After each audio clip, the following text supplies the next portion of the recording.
Aleluia, aleluia. O Senhor esteja convosco. Ele está no meio de nós. Proclamação do Evangelho de Jesus Cristo segundo João. Glória a vós, Senhor.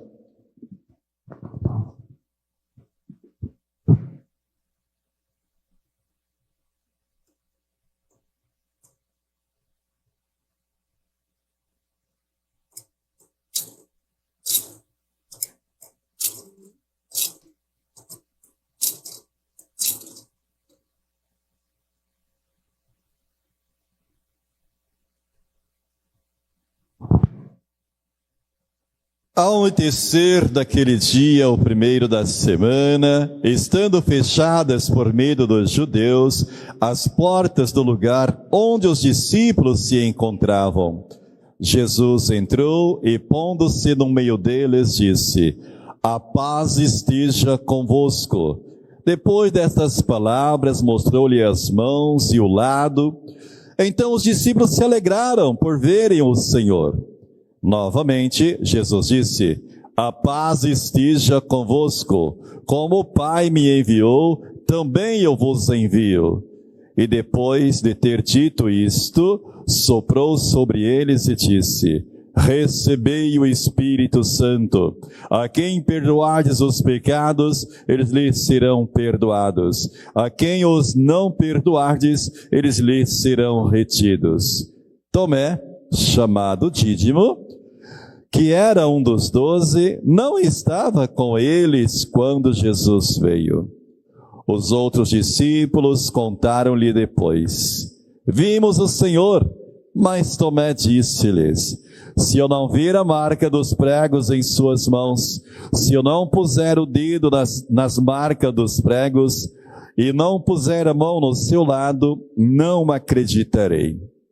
8 dias depois, encontravam-se os discípulos, novamente reunidos em casa, e Tomé estava com eles.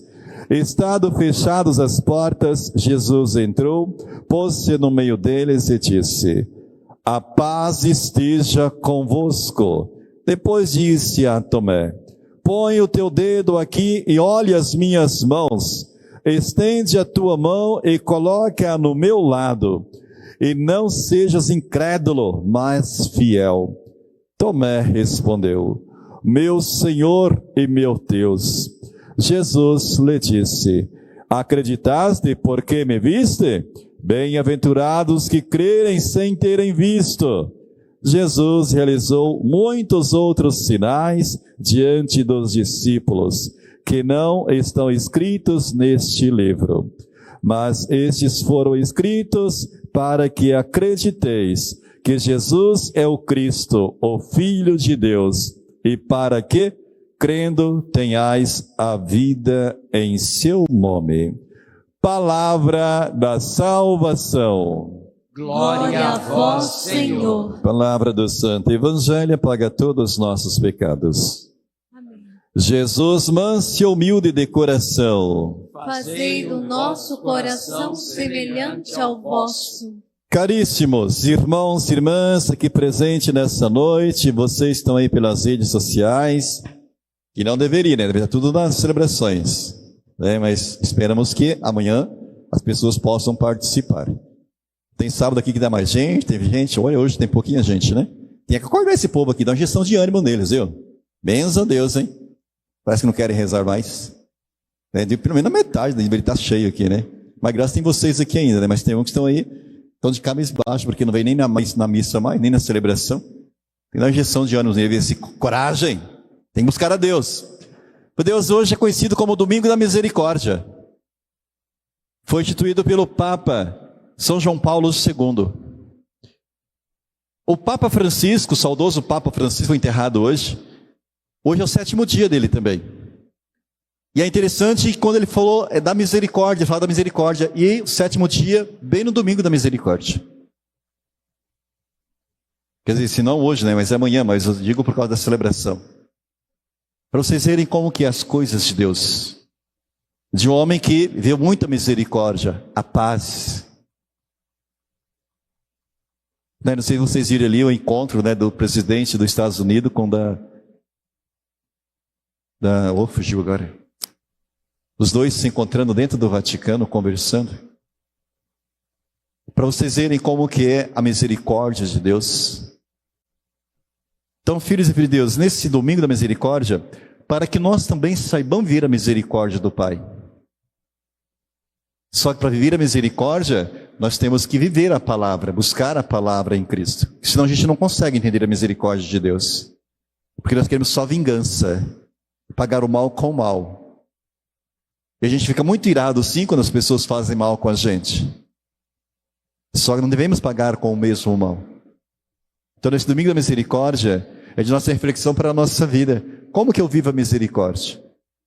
Porque todo segundo domingo da Páscoa é o domingo da misericórdia. E viver essa misericórdia.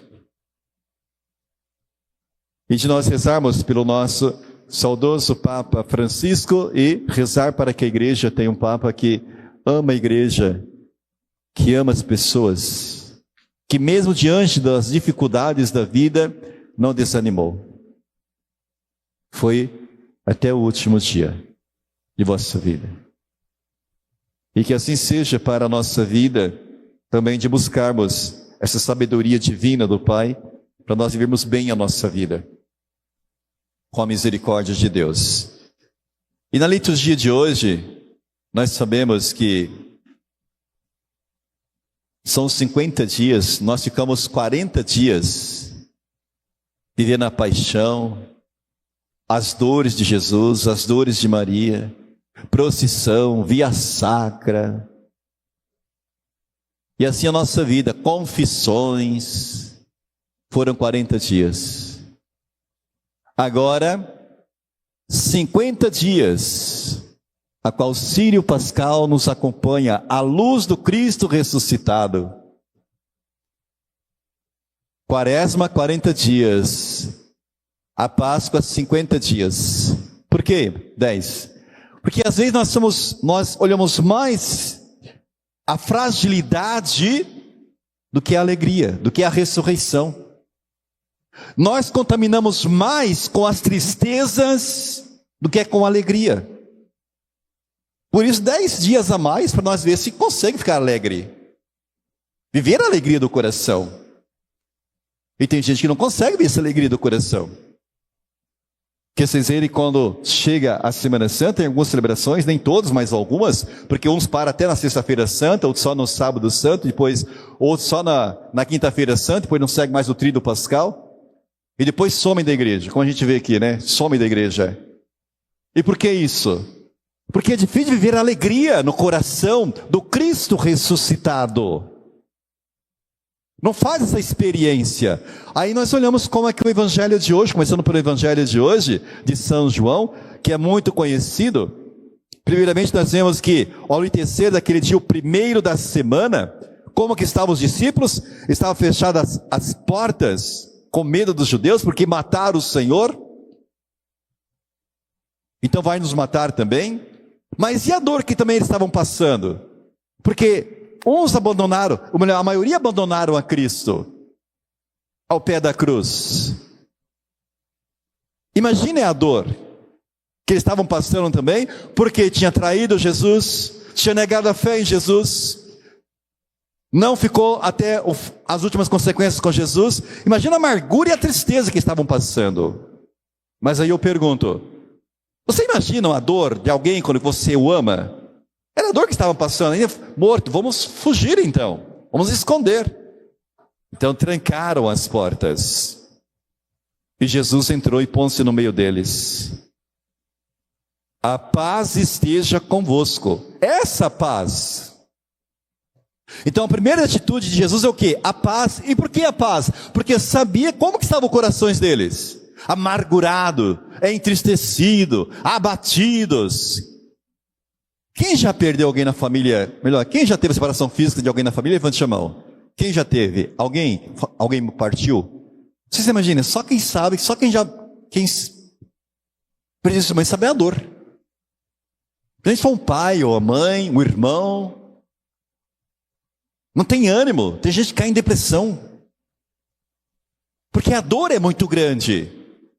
Então o que Jesus vem dizer? A paz, porque se nós buscamos a paz em Cristo, mesmo diante da dor, da morte, mas se eu tenho a paz em Cristo, eu vou viver a alegria do quê? Da ressurreição, porque a morte é o recomeço da outra vida. Só que às vezes a dor é tão grande que a gente não olha por esse lado, só olha para a dor humana. Então vai se trancar, vai ficar abatido, não quer ver ninguém, vai questionar a Deus. Por quê? Porque você está vivendo a dor, não está vivendo a alegria da ressurreição. Como o saudoso Papa Francisco, ele já disse algumas vezes, a morte é o quê? É o encontro com Cristo. Só que os discípulos não fizeram essa experiência. Então Jesus disse, a paz esteja convosco. E eles, olha só, depois dessas palavras, já mostrou as mãos aos discípulos. Então como que ficaram os discípulos? Eles estavam abatidos, tristes. Ficaram alegres, olha só. Se alegraram por ver o Senhor. Mas novamente Jesus disse o quê? A paz esteja convosco. E depois disse o quê? Como o Pai me enviou, eu também vos envio. Porque até então a paz era alegria, só que eles tinham sentido naquele momento, mas estavam meio ainda atordoados. Mas Jesus fala novamente a paz. Só que essa segunda paz que Jesus dá é para quê? O envio. Jesus o enviou, assim também como o Pai me enviou. E depois faz o quê? Soprou. Uá, o Espírito. Aí nos lembramos da criação. Quando o Deus criou o homem não tinha vida. Feito do barro. E a palavra de Gênesis fala o quê? Que o Senhor soprou nas narinas do homem. Então, encheu do Espírito Santo e deu vida ao homem. E aqui nós vemos aqui o ato da criação. O Senhor, o Jesus que enviou e deu sopro do Espírito Santo. E depois que dá o sopro do Espírito Santo, que soprou sobre eles, diz o quê? Recebei o Espírito Santo. Olha, povo de Deus. E quando ele fala recebe o Espírito Santo, ele dá a missão. Qual é a missão? Perdoar os pecados. O pecado que vocês perdoarem serão perdoados, mas a quem não perdoarem, eles serão retidos. Aqui abre para aquelas cabeças duras que se dizem católicos e fala para que sacramento da reconciliação? O padre também é pecador, é humano que nem eu. Quem que fala que quem perdoou os pecados aqui? Foi Jesus que perdoou os pecados aqui? Sim, mas ele mandou quem perdoar no nome dele? Os discípulos. Então se tem alguém aqui como um católico cabeçudo da vida, que não entende o que é o sacramento da reconciliação, olha aqui, ó, é bíblico, é a palavra de Deus, não é que eu estou inventando não, não é a igreja que inventou não, é a palavra de Deus. Ele designou os seus discípulos a perdoar os pecados. O pecado que vocês perdoarem serão perdoados, o pecado que vocês não perdoarem não serão perdoados. Entende, povo de Deus? Que tem esses católicos de meia tigela que pensam que é a invenção da igreja. Católico apostólico romano tem que se confessar. É um sacramento da misericórdia. Agora, aquele que não confessa, que há anos não confessa, está sendo desobediente à igreja que é mãe, que ensina. Principalmente nesse ano jubilar. Que o Papa Francisco, ele disse que a porta santa é a porta do confessionário. E tem gente que não se confessa. A gente tem medo de confessar. Então, filhos e filhas de Deus, aqui está o sacramento da reconciliação. Depois, olha só,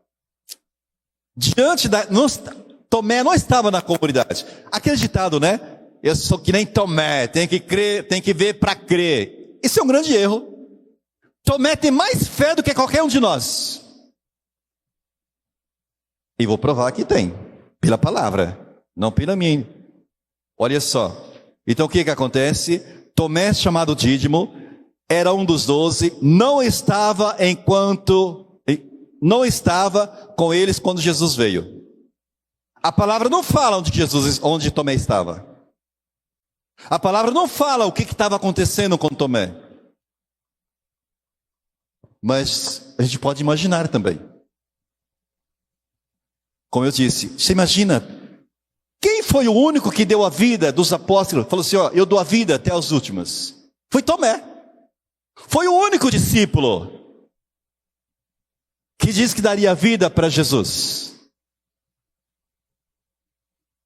E o que acontece? Agora vocês imaginam a dor de uma pessoa quando alguém que ele ama, que ele confia, morreu.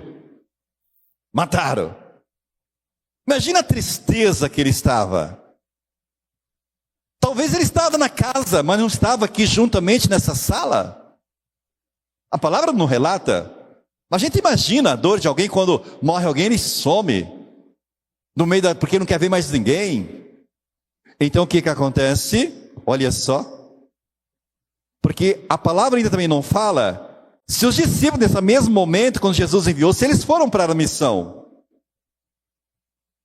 E dá tudo para entender, teologicamente, que eles não foram para a missão ainda. Porque olha só. Outros discípulos contaram-lhe depois, vimos o Senhor. Tomé disse, se eu não vir a marca dos pregos em suas mãos, não puser o dedo nas marcas dos pregos, e não puser a mão no seu lado, não acreditarei. E por que Tomé fala isto?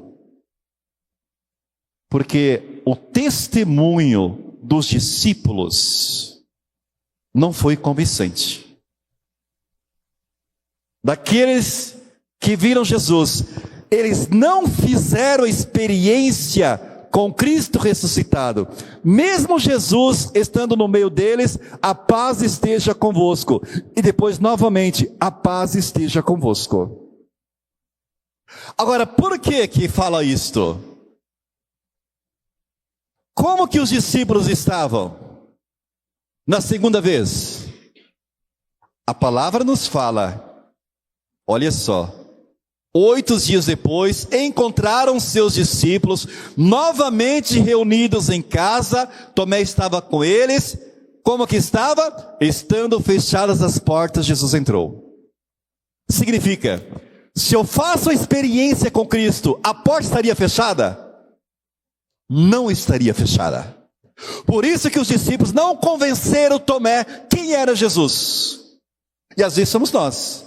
Estamos aqui, mas muitos não fazem a experiência com Cristo. Sai daqui como uma lata vazia, sem fazer experiência com Cristo, sem fazer experiência na comunhão espiritual, sem fazer experiência na Eucaristia, ou recebe a Eucaristia como se fosse qualquer coisa.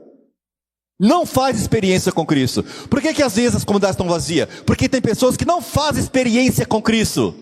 Por que as pessoas quando vêm para a igreja, ou o marido não vem, chega em casa, o que a gente tem para a igreja? Olha aí. Porque quando vem para a igreja, chega em casa vai brigar novamente. Ah, mas ninguém tolera. Cadê a tua experiência com Cristo? Você fechou o coração. Então, a partir de que eu faço experiência com Cristo, verdadeiramente, o testemunho vai entender. A pessoa vai entender o seu testemunho de fé, ou melhor, pelo seu testemunho. Agora, adianta vir na missa diariamente e não mudar as atitudes? Não sair da vida de pecado? Não sair da vida da mágoa? Que está com rancor no coração? Que não consegue perdoar? Isso não faz experiência com Cristo. Você pode vir em todas as missas, todos os domingos. Mas se você não fazer a experiência, você nunca busca a conversão. Foi o que os discípulos fizeram. Os discípulos não fizeram experiência. Agora, quando Jesus entrou novamente e disse, a paz esteja convosco. E ele falou, olha aqui Tomé. Tomé foi lá tocar o dedo. A palavra não fala que Tomé foi tocar o dedo. Tomé, ele fez o quê? Uma experiência com Cristo ressuscitado. Porque ele disse, meu Senhor e meu Deus. Viu, povo de Deus? Como que é a fé de Tomé? Então, se nós estamos aqui, não passar uma experiência minha com Cristo, não vai adiantar nada. Ninguém vai acreditar. Mas a experiência aqui, não sei o que estou dizendo, é a palavra de Deus. Por isso que Tomé, ele não acreditou. Porque os discípulos ainda não tinham feito essa experiência. E quando nós não fazemos experiência com Cristo, nós fechamos a porta. Mas a porta do nosso coração não deixa Jesus entrar. Quantos que fecham a porta? Não se confessam mais, pensam que são santos na vida, pensam que não tem pecado. Quantos que podem receber a Eucaristia, não tem impedimento eclesiástico, não recebe a Eucaristia? Isso é não fazer experiência com Cristo. Então, você que vem da missa católica, apostólico, romano, aprenda a entender o que é o valor da Eucaristia, da missa. Entendem o que é a Eucaristia. Vocês talvez podem achar estranho quando eu peço para dar a paz no final e não no momento. Porque a experiência que a gente tem nas celebrações, que daqui a pouco fala, vamos dar as pazes, eles começam a cantar o Cordeiro e está a gente dando na paz. Vocês sabem que esse ato, traz o missal aqui, por favor. Desculpa, tá? Só um pouquinho da liturgia. Às vezes eu faço isso. A gente que estuda liturgia é um problema sério. Olha só, quando o sacerdote ele estar aqui e peço para vocês, olha os olhos fixos no altar, o sacerdote faz um gesto. Qual é o gesto que ele faz aqui? Ele parte a hóstia, a Eucaristia, e um pedacinho coloca no vinho. O sacerdote faz uma oração muito forte. Esse é um dos pontos ápice da Eucaristia. E as pessoas ficam dando a paz, contando o Cordeiro. Não é isso. Olha só a oração que o sacerdote ele faz, né, neste momento, a qual ele parte a Eucaristia. Também, deixa eu pegar aqui a liturgia eucarística. Da comunhão.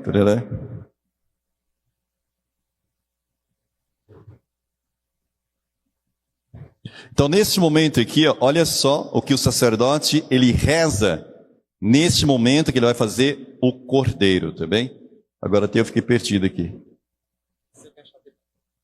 Que esta união, porque vai dizer assim, que esta união do corpo e sangue de Cristo, o pé do Pai Nosso aqui, que estou errando mesmo aqui, tá bem? Olha só esta oração que o sacerdote faz. É muito forte, é de arrepiar. Por isso que eu sempre uso o missal, não tiro o olho dele. Esta união do corpo e do sangue de Jesus, o Cristo e Senhor nosso, que vamos receber, nos faça participar da vida eterna. Entende, povo de Deus? É muito forte essa questão. Repito, esta união do corpo e do sangue de Jesus, o Cristo, o Senhor nosso, que vamos receber, nos faça participar da vida eterna. A união do corpo e sangue. Por isso que muitas vezes a Assembleia não entende, porque só o padre toma o cálice, não a Assembleia. Porque tem essa unidade quando o sacerdote faz isso. Corpo e sangue de Cristo, unido para a vida eterna. Entende, povo de Deus? Por isso que às vezes eu não consigo deixar a paz, porque também é litúrgico também. A liturgia nos explica que você pode dar a paz tanto no início, como no meio, como no final. E eu prefiro no final.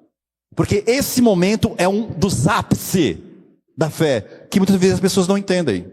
Além disso, obrigado. Além disso, essa união é a união de Cristo com a igreja. Por isso que quem tem impedimento eclesiástico de fazer oração espiritual, porque essa unidade também o liga toda a humanidade com Cristo. Isso, às vezes nós temos que entender a liturgia, porque às vezes nós não entendemos, por isso que muitas vezes eu abro esse espaço para as pessoas entenderem o que é a liturgia, porque muitas vezes a pessoa não entende o que é a liturgia. Pensa que é um ato qualquer.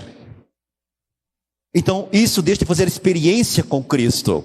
Porque se entendesse verdadeiramente o que é a Eucaristia, eu jamais trocaria a missa dominical. Quer dizer, aonde tem missa, né? Onde tem missa tem a celebração da palavra. Porque nós achamos que é de qualquer maneira e não é isto. Esse testemunho dos apóstolos, dos discípulos, eles vão fazer essa experiência depois.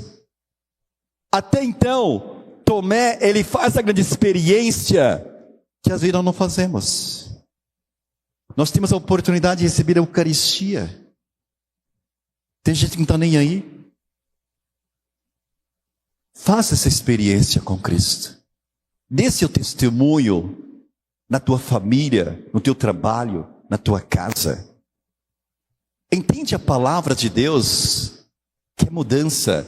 Agora, porque não adianta nada eu dar valor apenas à Eucaristia e não à palavra. A palavra se fez carne, habitou no nosso meio. A partir do Concílio do Vaticano II, se une a mesa da palavra e a Eucaristia.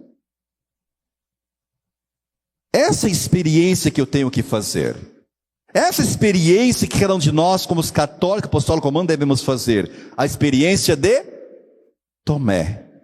Então, quando eu falo alguma coisa, vamos dizer, eu falo alguma coisa para você. Padre, só acredita se eu vendo. Aquilo que eu disse para você não foi verdade para você. Não foi, eu não transmiti a convicção para você. Por isso fala isso. Agora, se eu disser para ela aquilo que eu vivi, com certeza ela vai acreditar. Por isso que os Tomé não acreditou. Você passa a experiência da missa, da Eucaristia? Na sua vida? Na sua família? Você passa essa experiência de Cristo para o outro? Ninguém convence ninguém. Mas a minha experiência com Cristo faz com que a pessoa, ela vê, esse é o Cristo que eu devo seguir. Esse é o Cristo que eu tenho que fazer experiência com Ele. Porque é do amor, do perdão, da misericórdia. Mas nem todos irão entender ainda. Porque nem entenderam Ele, por isso que crucificaram Ele. Não fizeram experiência com Ele. Amados irmãos e irmãs, que essa palavra nos ajude a fortalecer. Olha só, essa liturgia ela é muito forte, mas a primeira leitura, sozinho para vocês, é o retrato das primeiras comunidades cristãs. Atos dos Apóstolos, o próprio nome já diz, né? Atos, o que é Atos? O que eles estão fazendo? Apóstolos. Então vocês verem que aqui os Atos dos Apóstolos são testemunhos dos apóstolos. E aqui está o retrato das comunidades primitivas. Como que eles viviam? Tudo aquilo que Jesus passou, eles estão fazendo agora.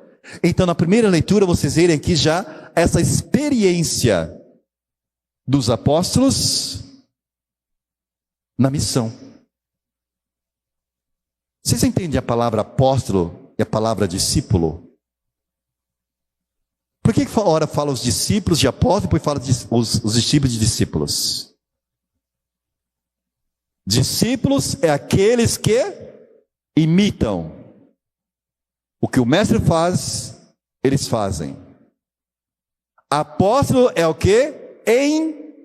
Enviados para a missão. Que é o que acontece nos Atos dos Apóstolos. É a missão deles, o testemunho deles. E é o que nos fala na leitura de hoje. Por isso, na segunda leitura, nos diz bem claro, quando se fala assim, não tenhais medo. E que nós não temos medo de testemunhar Jesus Cristo. É que nós temos na segunda leitura do Apocalipse de São João, a qual nos fala, quando o Senhor chega, Ele diz, não tenhas medo. Eu sou o primeiro e o último, aquele que vive, que estive no morto. Ele é o quê? Princípio e fim. Ele é o quê? Senhor da história da salvação. Desde o início do mundo. Olha só, o ano que nós estamos. Ele é o Senhor. É o que nos fala na leitura do Apocalipse. Que vocês verem que aqui João, o companheiro estava na tribulação, no seu reino, olha só. Ele foi levado à ilha de Patmos, por causa do quê? Da palavra de Deus, que muitos não acreditaram. Então ele teve que fugir. E é por isso que o Senhor, quando fala, não tenhais medo, que nós não tenhamos